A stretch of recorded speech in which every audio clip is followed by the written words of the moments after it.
Hi everybody, this is Lori with Fluid Artistry by Lori. Thanks for stopping by my studio. I'm so glad you did. Today is the first painting in a series that I'm going to be doing with the same colors in each of the paintings, but a little bit of a different technique. It's with monochromatic black and white backgrounds of different types and just a splash of color going on top of that. I got inspired by Molly from Molly's Artistry, and if you haven't seen Molly, which I can't believe you haven't, she's awesome, you will have the opportunity to do so, and I will post her link at the end of the video and also in the description box. Do check her out if you haven't already, like I said, or if you haven't seen this series that she's doing, check that out as well.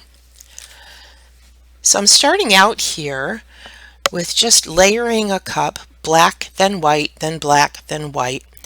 I'm using Artist Loft fluid acrylics with just a glue and Floetrol mixture and just layering the cup. I'm going to be doing a traveling straight pour with it for the background of the painting. Now I will be listing all of my colors and all of the pouring medium exactly again in the description box as always. So go ahead and check there, and you won't have to take notes or anything while I'm doing the painting. Just be able to sit back and enjoy. I hope you enjoy the painting, and I hope you have fun with it, as much fun as I did making it. And if you do, then try it yourself. Give it a try with the black and the white in the background. It's really different and really cool. And at the end of the video, I give you a little bit of a feeling of, I think, why I like it so much, and what it makes me think about. And it's part of what I feel the world is going through today.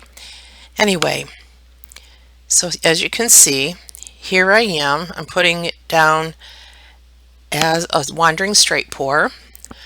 I'm using my left hand, which I'm right-handed, so you can see it better. I'm trying to get better at doing that kind of thing so I don't get my big hands right in the way of everything when I'm videoing these for you. But it may not be as straight as it would normally be, but that's okay. It's just for the background. It's not a big deal. It doesn't have to be straight. At the tail end, it turned into more mixed color, and there was a lot more gray than just the black and white, which I knew was going to happen at some point, but it was a little more than I wanted, so I just came back up on it when I saw that they were separated more in the cup again at the bottom, and I could get a little more separation of the black and the white. So as you can see, as I came up and along, there's more of a black and a white jiggly stripe going through the center, and I like the way that came out.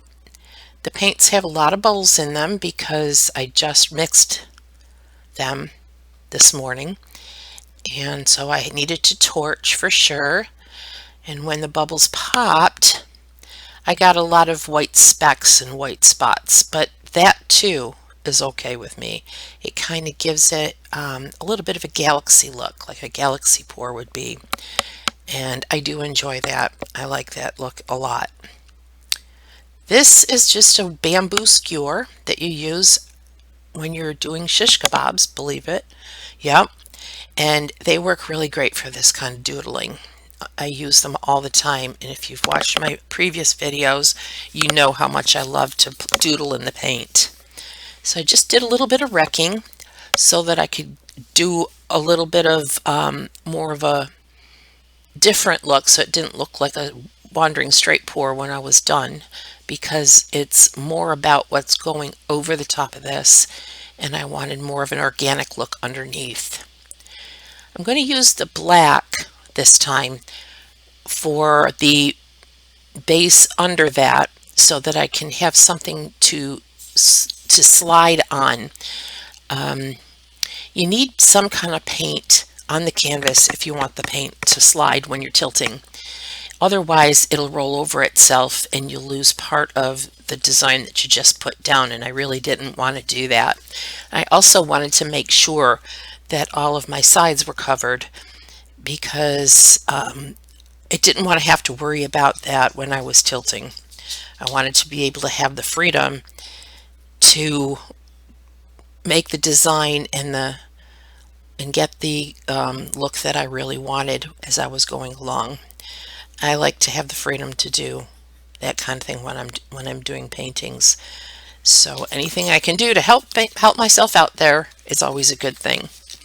So I'm spreading it out. I'm spreading the black out and spreading it along the sides so that the paint will flow when I tilt and so that the sides will all be covered. You still need to go along when you're done and touch up the sides. And this one, because of the black base and the fact that I did not paint the sides prior to pouring the paint, I'm sure I'll have to touch up a little bit here and there with black straight out of the bottle when it's all dry before I put any resin on it.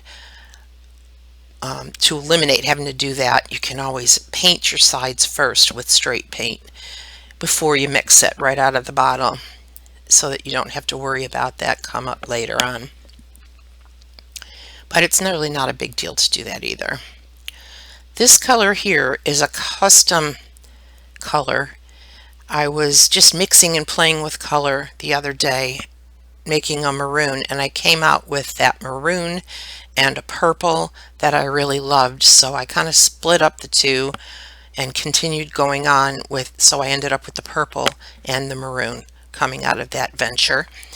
And I used them both in here. There's the purple.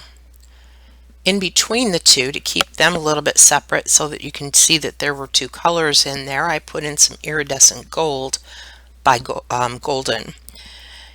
This is the what is it? Artist Loft metallic blue. That is a beautiful blue. Really pretty. It sparkles like crazy when it dries. This one is a contrast color. I always like to have a contrast color in there to make more interest, create more interest as you're looking at the colors and make everything pop a little bit more. That is Golden's Nickel Azo Gold. And going on there, I kind of wanted to have that wrap around the turquoise. That's Turquoise Phthalo from Golden. That is such an amazing color. It just seems to go with everything that I do. I use it a lot. So what I'm going to do from here is I'm going to take a larger spatula and I'm putting on some black cell activator. It's the Amsterdam Black Oxide mixed with American Floetrol, and I mixed it about 5 to 1. Floetrol, 5 parts Floetrol to 1 part paint. And I just put a little bit on the back of the spatula and then gently slide over the paint, taking a little bit of the color with me, and you got to be gentle enough to just slide over the top. Not always easy to do, but look at that. That is so cool. And as the cells pop up, there's not a whole lot of cells that came up with this because of the background just being glue and water, but there were enough to let the colors come through, and it's just beautiful as it goes along. It takes a little longer for the cells to pop up in this kind of a technique than it would in, say, a bloom technique with Australian Floetrol, but that's okay. I cut out many of those spots for you so you didn't have to sit around and wait and watch the cells pop up. This is cell activator again, but it's in the titanium white. And I just did a little bit of that here and there as well. And I'm going to let you watch the rest of the video. I'll put some music to it and come back to you at the end with the final results. And tell you a little bit more about my story of why these colors mean so much to me, with the black and white background and the color on top.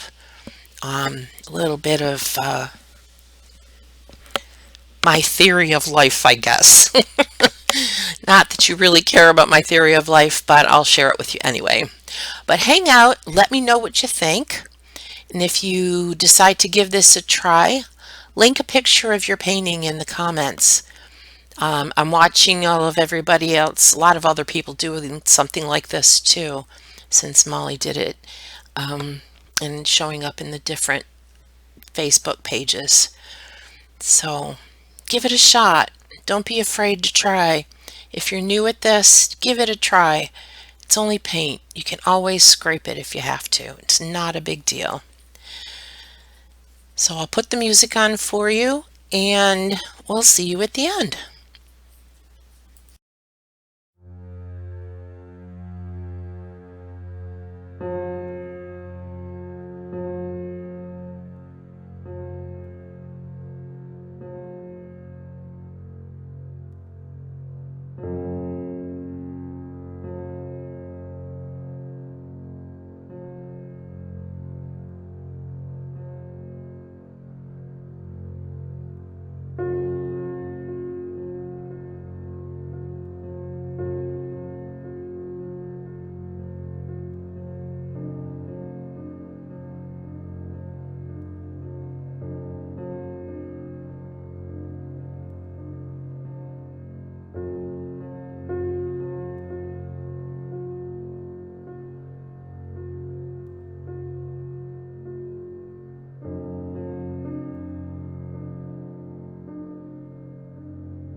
So here's the final wet results.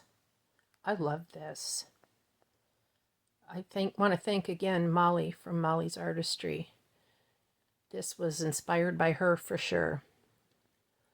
I feel like this is indicative of what the world is going through right now. Everything has been so black and white, and the color is starting to reappear very slowly, almost to the point where we can't see it just yet, but I know it's there, and it's starting to rise up from the ashes. So that's why I like this orientation, I think, because the color comes from this part here and goes up. I like that. But it's so cool. I saw her video this morning and I just absolutely fell in love with it. And I had to try something of my own. I had already picked out some colors for a pour today and made my paints yesterday, although I still had a lot of air bubbles in them, as you could see. Gosh, that looks so muted, those colors right now, compared to what they look like in real life, right through there especially. Anyway, I know that once they're dry, they'll get brighter. And then resin goes on, they'll get even brighter and be very shiny and vibrant in the monochrome black and white. I'm excited. I like it. I might do another similar one so that I can have a diptych so they can hang lengthwise side by side. I don't know if I'll get anything even at all similar. Now that goes with fluid art. Anyway, thanks for hanging with me. I hope you enjoyed the video. If you did, give me a thumbs up. I would really appreciate it. And if you haven't already subscribed, please do. It really helps me out a lot. And if you have already subscribed, I want to thank you. I really, really super appreciate you all. You guys take care of yourself, and I challenge you to bring the color back into the world. Shine your light. Shine your color. Be who you are. Anyway, enough of that stuff. You guys have a great day. Love you much. Take care. See you next time. Bye.